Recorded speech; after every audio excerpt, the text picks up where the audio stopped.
Kalau yang ikut Gema, kalau yang rajin mendengarkan, Gema kira-kira hari ini kemarin bahas kitab apa? Nah ini sebagai satu contoh aja. Ya, minggu lalu saudara datang beribadah, betul kan? Minggu lalu pendeta hamba Tuhan khotbah tentang apa? Ayo, berapa banyak yang ingat?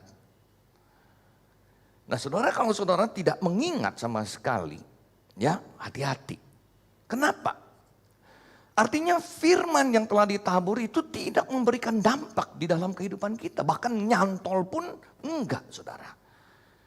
Begitu kita dengar, kadang-kadang kita bilang, bagus ya, bagus. Renungannya ini bagus. Sering saudara, ya gereja kita dengar saya habis khotbah, musik khotbahnya hari ini bagus. Oke, saya mau lihat. Kalau bagus itu nanti saya lihat itu ada di dalam kehidupan saudara. Kalau hanya sebatas saya sampaikan hari ini dan kemudian saudara dengar, kemudian saudara meninggalkan ruangan ini dan firman itu tidak ada sama sekali berbekas dalam hidup kita. Firman itu nggak bagus jadinya. Ya, nah bukan firmannya yang nggak bagus. Bagaimana hati kita ketika kita mendengar. Berapa banyak di antara kita saudara yang datang ke gereja betul-betul mempersiapkan hati kita. Saya hari ini beribadah, saya mau mendengar firman, saya mau menyembah Tuhan. Dan saya mau agar firman ini betul-betul mengubah hidup saya. Atau kita datang ke gereja hanya sebagai satu rutinitas. Dan saya bersyukur saudara hari ini saudara-saudara yang ada di gereja ini merupakan luar biasa. Karena pergumulan gereja sampai hari ini saudara, gereja masih kosong, gereja masih nggak normal. Sedangkan semua di luar itu sudah normal, saudara. Saya minggu lalu pulang dari luar kota, dari Lampung, naik pesawat, full pesawatnya saudara. Orang di kiri kanan saya penuh saudara. Pakai masker semua penuh, tapi betul-betul penuh. Tapi normal, orang udah mulai naik pesawat, restoran semua penuh. Nah saudara, mari kita sama-sama merenungkan apa sebenarnya yang menjadi permasalahan dari tanah ini yang di dalam perumpamaan ini. Ya, dari perumpamaan ini saudara yang dipermasalahkan, yang hendak dibahas oleh Tuhan Yesus adalah masalah hati. Hati, tanah ini melambangkan hati. Firman Tuhan itu ya adalah benih yang ditaburkan. Saudara, saya hanya membaca 2 ayat aja. Yang di dalam Matius 13 ayat 19 dan 23 saya bacakan saudara ya. Kepada setiap orang yang mendengar firman tentang kerajaan sorga, tetapi tidak mengertinya, datanglah si jahat dan merampas yang ditabur dalam hati orang itu. Itulah benih yang ditaburkan di pinggir jalan. Saudara perhatikan di sini yang hendak ditekankan adalah yang ditabur dan tidak mengerti. Orang ini tidak mengerti sama sekali. Ini ngomong apa ya? Nah saudara, memang kita harus akui kadang-kadang orang yang menyampaikan firman juga terlalu muter-muter sampai kita ini susah mengerti juga. Tetapi saudara, yang di sini bukan itu maksudnya. Yang di sini mungkin adalah firman itu plain, firman itu simple, firman itu straight ya tentang kerajaan Allah. Tapi orang ini tidak mengerti sama sekali. Tidak mengerti sama sekali. Dan dikatakan ini adalah orang yang benih itu adalah yang jatuh di pinggir jalan. Dan kontrasnya saudara adalah yang di dalam ayat yang ke-23. Di situ dikatakan yang ditabur di tanah yang baik. Ialah orang yang mendengar firman itu dan mengerti. Dan karena itu ia berbuah. Ada yang 100 kali lipat, ada yang 60 kali lipat, ada yang 30 kali lipat saudara. Nah saudara, di sini yang ayat yang ke-23 mengatakan dia mendengar, dia mengerti. Bukan hanya sampai mengerti saudara. Tetapi pengertian ini mempengaruhi kehidupannya dan kemudian menghasilkan buah di dalam hidupnya. Saudara, jadi prinsip yang kita mau lihat sama-sama saudara di dalam perikop ini adalah buah sebenarnya. Orang Kristen benar. Kita mengatakan saya orang Kristen, saya ke gereja, saya beribadah, saya melayani, saya bahkan ya, bekerja sangat rajin untuk Tuhan. Tapi yang kita mau lihat saudara sebenarnya adalah bagaimana buah itu ada enggak buah di dalam kehidupan kita. Ada enggak bedanya saudara kita orang yang percaya kepada Tuhan yang beribadah dengan orang yang tidak percaya Tuhan sama sekali, bahkan orang ateis yang tidak mengaku keberadaan daripada Allah. What's the difference? Perbedaannya di mana? Ada enggak? Mungkin saudara di dalam keluarga misalnya, ya. Kita saudara, ada saudara yang belum Kristen, ada begini. Nah, orang bisa lihat enggak? Saudara kita yang enggak Kristen, saudara yang kita yang Kristen, mereka melihat. Beda enggak? Atau orang tua kita, orang tua melihat anak-anaknya. Ada yang Kristen, ada yang non-Kristen. Sama enggak? Jangan-jangan saudara, jangan sampai malah kita yang Kristen, ya, terhadap orang tua malah lebih tidak baik. Apakah ada? Ada, saudara. Banyak saya dengar. Ya. Jadi saudara, di sini adalah masalah pengertian dan tidak pengertiannya. Saya lanjut saudara, di sini jadi begitu dikatakan adalah hati itu, hati manusia yang berbeda karakternya itu di sini digambarkan dengan 4 macam tanah, 4 jenis tanah itu. Di sini digambarkan saudara adalah tanah yang jatuh di pinggir jalan. Yang kedua tanah yang jatuh di tanah berbatu-batu. Yang ketiga benih jatuh di semak belukar. Dan kemudian yang di tanah yang baik. Saudara, kemudian di sini digambarkan apa? Bagaimana kejadiannya itu? Ya, saya tidak akan urai panjang lebar saudara. Tapi saudara, di dalam firman Tuhan yang kita baca, ya, yang jatuh di pinggir jalan itu sama sekali nggak nyantol. Sama sekali nggak berakar. Dia jatuh aja begitu di jalan, kemudian dia tidak ada akarnya, datang iblis mengambilnya. Dan di sini menggambarkan saudara, orang-orang ini sebenarnya yang mendengar akan firman ini menolak. Dia bahkan tidak menerima akan firman itu. Ya. Saudara, permisi tanya, berapa banyak kita yang datang ke gereja ketika saudara mendengar khotbah dan saudara setuju? Amin, amin, ya. Waktu kami dulu ke Korea itu, waduh, kalau mereka dengar firman itu, amin, amin, diaminkan begitu ya. Artinya saya terima, saya percaya. Tapi banyak juga orang saudara yang mendengar firman menolak. Enggak begitulah, enggak mungkin gitu.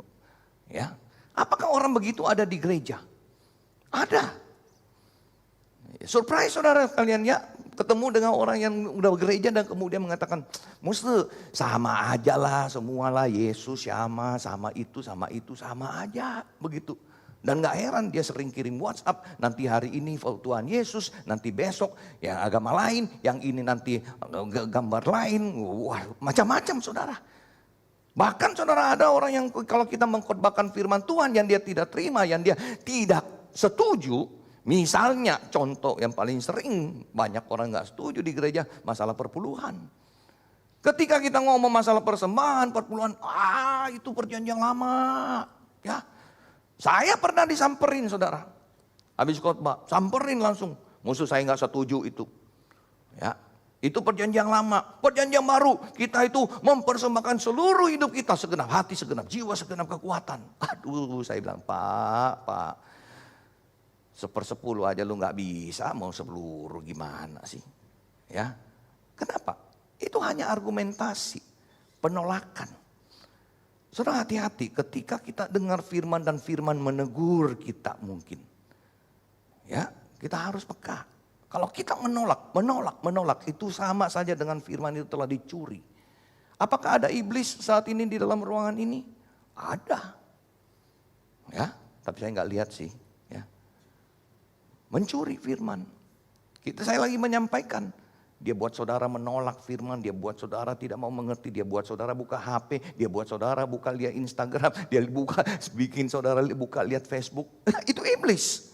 Yang mengganggu saudara supaya tidak menerima akan firman itu saudara. Saudara, bahkan ada ada jemaat satu suka. Ya, musuh khotbahnya bagus. Gitu ya. Sayang si Acong nggak datang. Aduh, kok si Acong nggak datang? Iya, ini khotbah hari ini cocok sama si Acong katanya. Ya. Nanti khotbah lagi, wah iya benar hari ini khotbahnya bagus. Sayang si Ameng nggak datang. Orang lain terus. Ya, cocok sama orang lain terus, nggak ada yang cocok buat dia. Saudara permisi tanya, ada nggak di antara kita hari ini yang duduk di dalam ruang ibadah ini mengatakan, saya sudah sempurna.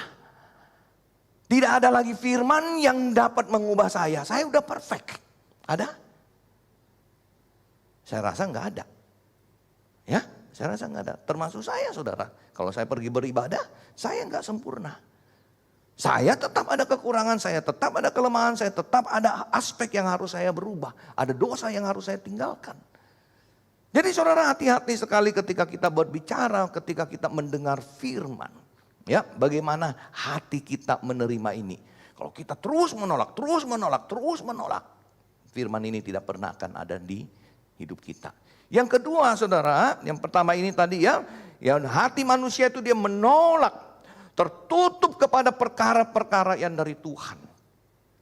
Begitu kita ngomong, dia udah nolak, gak mau. Saya 2 minggu lalu diajak makan sama seorang, kemudian dia bawa temannya. Ya, wah baru ketemu gak lama baru dikenalin, ini pendeta Dedi, gini-gini ya. Wah, langsung saudara dia menyatakan, ya senang ya ketemu. Pak kalau kita ketemu begini makan-makan, jangan ngomong yang berat-berat ya. Apa maksudnya berat-berat? Udah nolak dulu, ini pendeta bahaya nih kalau dia injilin saya begitu kan. Jadi jangan ngomong yang berat-berat ya. Oke, enggak. Hari ini kita makan berat. Gitu ya. Kita enggak ngomong berat-berat, kita makan berat ini. All you can eat. Kita makan berat, pulang kita tambah berat. Begitu kan. Enggak ada yang ngomong-ngomong berat hari ini. Jadi saudara belum apa-apa, udah nolak dulu. Gitu loh. Nah, berapa banyak di antara kita yang demikian saudara ya. Nah saudara kemudian yang kedua. Firman yang ditabur jatuh ke tanah berbatu-batu. Mereka terima happy sekali, senang sekali. Wah hari ini bagus apa gini. Tetapi kemudian firman Tuhan mengatakan saudara. Ketika datang kesulitan, datang penganiayaan ini hilang semuanya. Nggak ada lagi. Bagi saya saudara perumpamaan ini menggambarkan orang-orang yang ke gereja hanya buat happy-happy. Ya. Ada jemaat saya tanya, Pak minggu lalu kok nggak datang gereja? Oh iya soalnya teman saya yang itu nggak datang. Nah, lu ke gereja gara-gara teman ya? Teman nggak datang kamu nggak datang juga.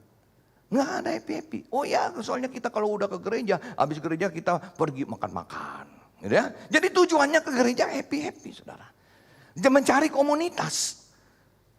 Apalagi kalau Nien Lintale ya udah berumur gitu di rumah bete sendiri datang ke gereja. Banyak teman, banyak aktivitas, bagus sekali. Nah tetapi inilah orang-orang yang dikatakan yang ke gereja hanya bikin seperti klub. Gereja itu seperti satu klub, sosial klub, sport klub, apa klub gitu ya. Hanya aktivitas saudara.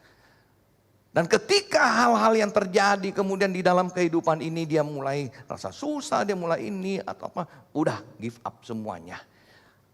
Dia mengatakan saya percaya Tuhan, betul, tetapi saya percaya Tuhan karena dikatakan orang mengatakan kalau percaya Tuhan kita itu hidupnya enak, hidupnya senang, tidak ada susah, rumah tangga baik, rumah tangga bahagia.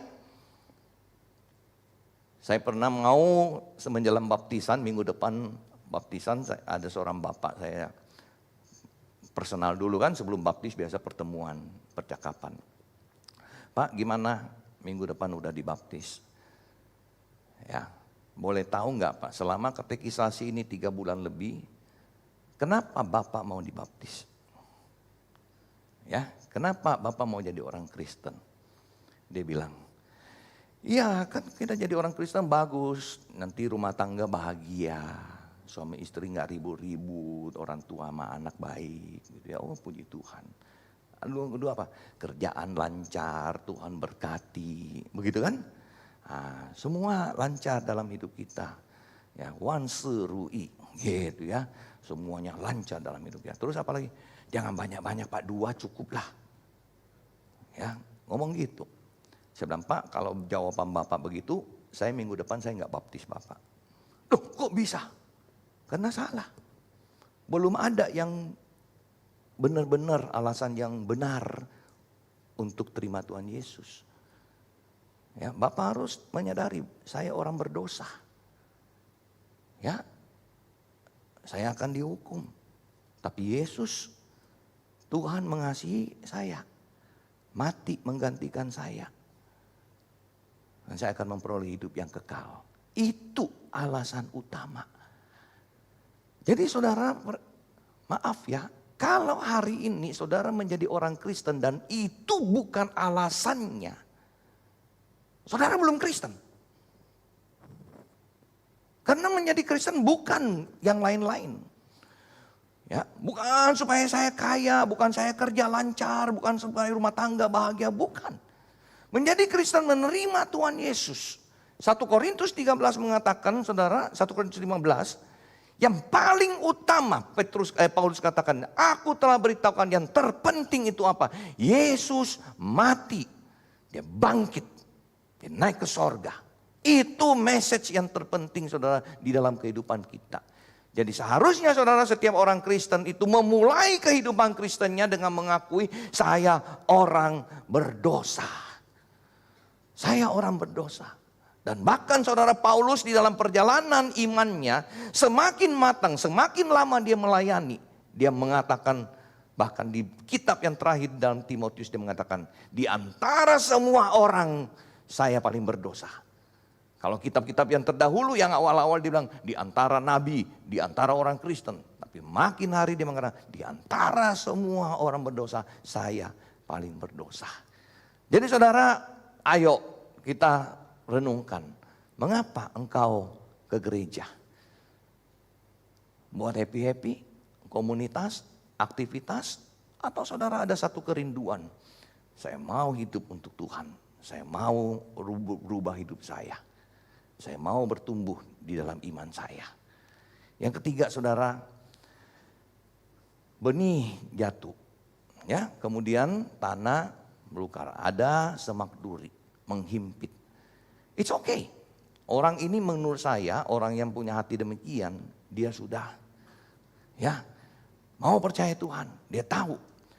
Tetapi saudara, di dalam akan perjalanan imannya itu kemudian dia mulai banyak ya worry sana, terlalu khawatir ini, terlalu khawatir ini. Dia nggak tahu dia mau kemana. Akhirnya tujuan hidup itu menjadi tidak jelas.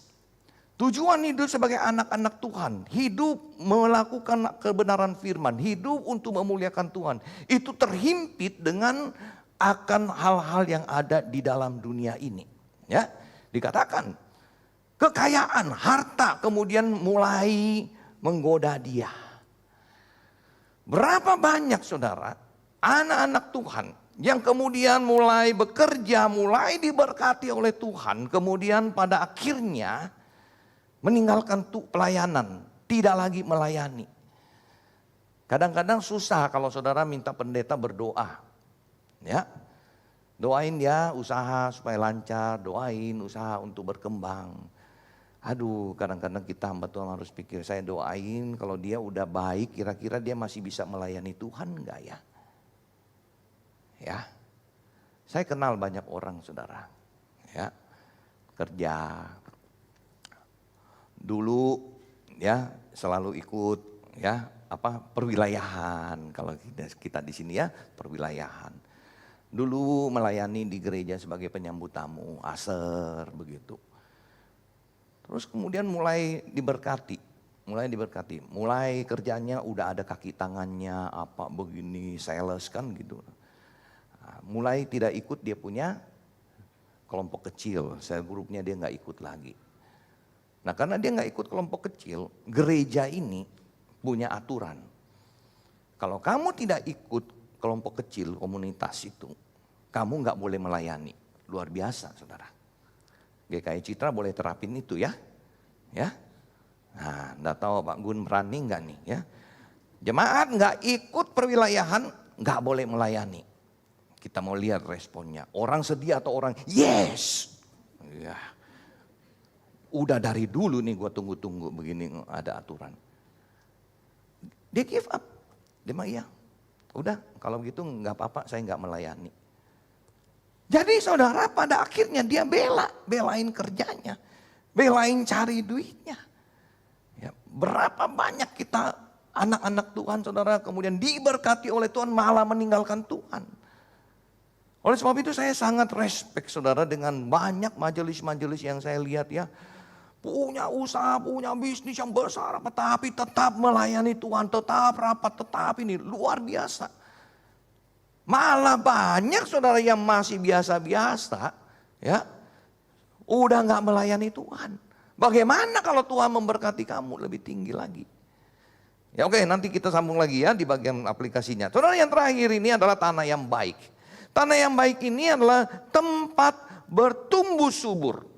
Bukan hati yang hanya tertegun mendengar firman Tuhan, tapi juga setia bertekun menjalankannya dan bersedia dihibur, ditegur olehnya. Nah ini saudara, ketika kita ditegur, kita harus menerima. Ya, oh, aduh, salah nih. Ya, misalnya nih contoh ya, saya tegur nih. Nih, kenapa masih banyak orang yang tidak mau ke gereja, masih mau di rumah, ibadah online, habis mandi pakai handuk begini di kepala sambil ibadah. Saya pernah dikirimin foto loh. Ya, bapak-bapak iseng tuh kirimin istrinya lagi ibadah, pakai daster, ya, handuk dililit di kepala begini. Habis keramas, duduk di depan TV. Enak begitu ya memangnya di rumah, apalagi kalau di depan ada secangkir kopi, teh, begitu ya. So, aduh, ibadah pakai daster, pakai rambut dililit ke handuk begini, gimana ya? Gitu loh. Kita itu udah seperti nonton YouTube, saudara, udah bukan ibadah. Ya. Di gereja bilang, ayo kita berdiri gitu ya. Tadi sorry ya, di rumah berdiri enggak?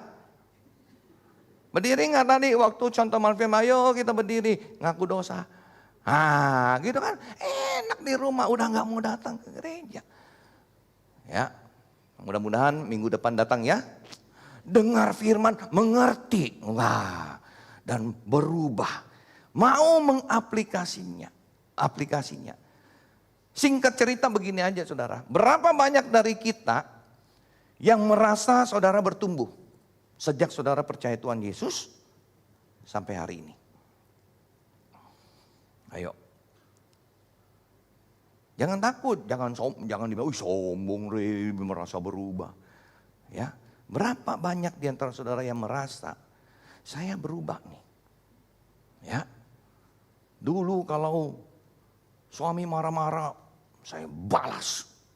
Ya, sekarang suami marah-marah, gue diemin aja, masakin makanan lebih enak, gitu ya. Atau saudara rasa saudara nggak berubah? 5 tahun? 10 tahun? Ada perubahan nggak? Dulu terima Tuhan Yesus, kemudian datang gereja seminggu sekali, sampai hari ini 10 tahun kemudian masih sama. Sebulan sekali datang gereja dan do nothing. Ya, nggak lakukan apa-apa, nggak melayani Tuhan. Hidup nggak berbuah. Jam pasangan suami istri, ayo join paduan suara. Ya, masih butuh orang nggak? Atau kursinya udah penuh ya? Oh, masih ada kosong 1 row. Ya, ayo. Harus ada saudara ya. Jadi kita harus berbuah. Buahnya 30 kali lipat, 60 kali lipat, 100 kali lipat. Sejak saudara percaya Tuhan, hidup saudara ini memberikan dampak apa bagi komunitas? Hidup saudara menjadi dampak bagi apa? Bagi keluarga, bagi teman-teman. Ya. Kalau yang nggak pernah berubah saudara kemudian renungkan saudara hari ini, maaf kalau saudara kemudian makan, ternyata saya nggak berubah.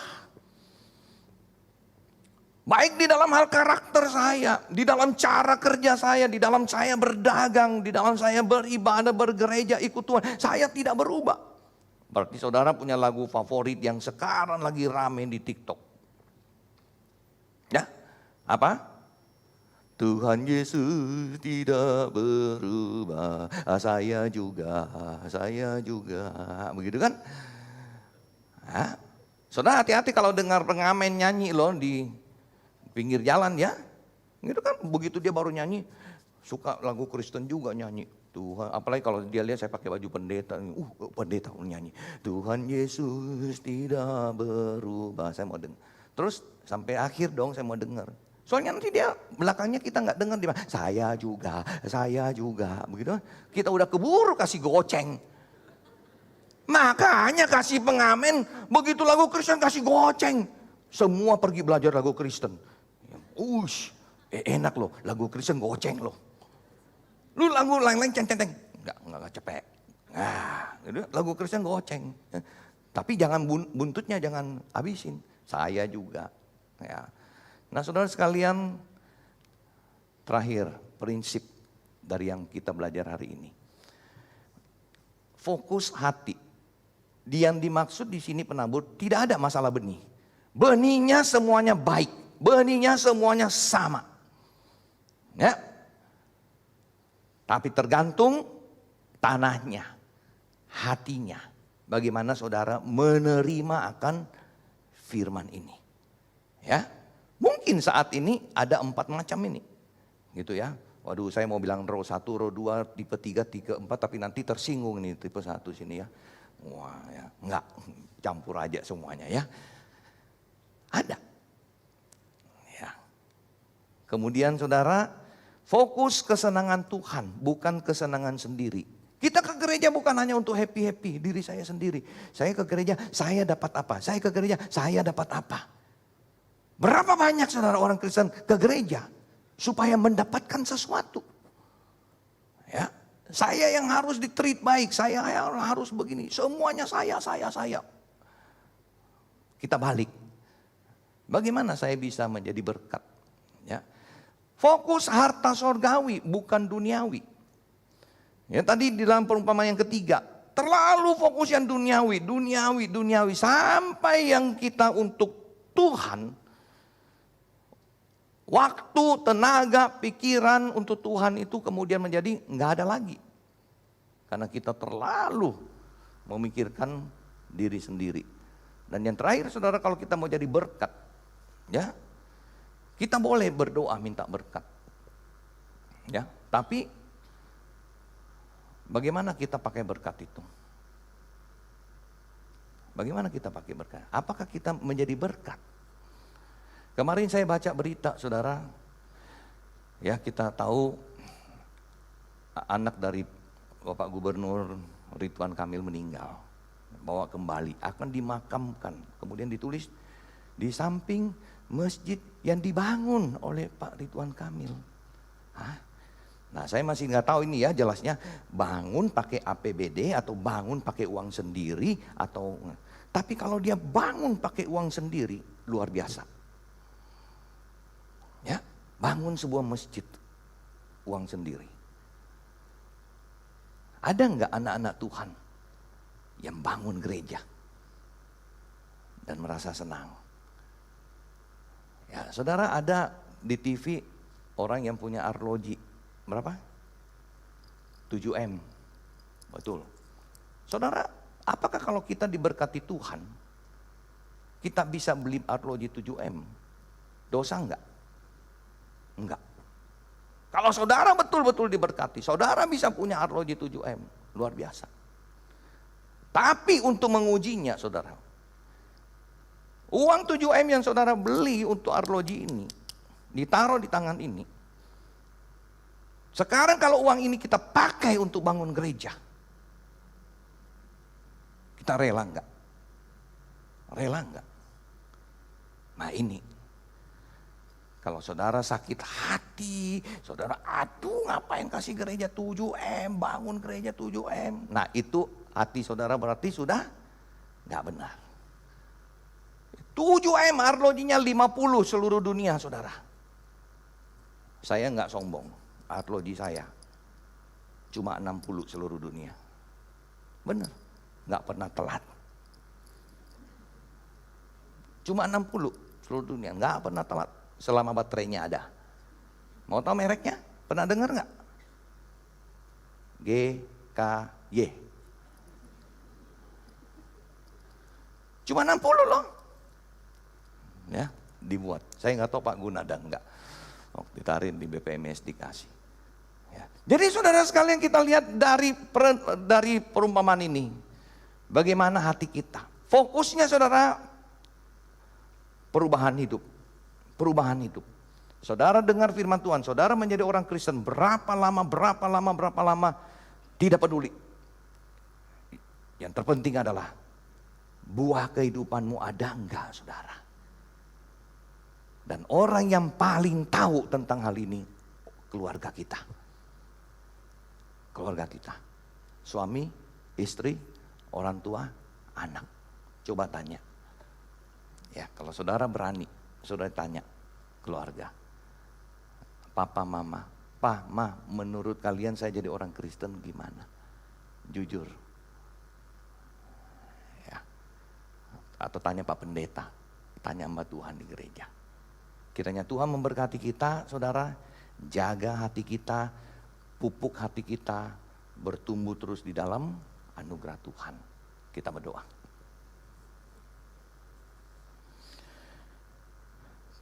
Tuhan tolong kami agar motivasi hidup kami menjadi orang Kristen benar adanya. Mulai dari pengakuan menyadari kami adalah orang berdosa.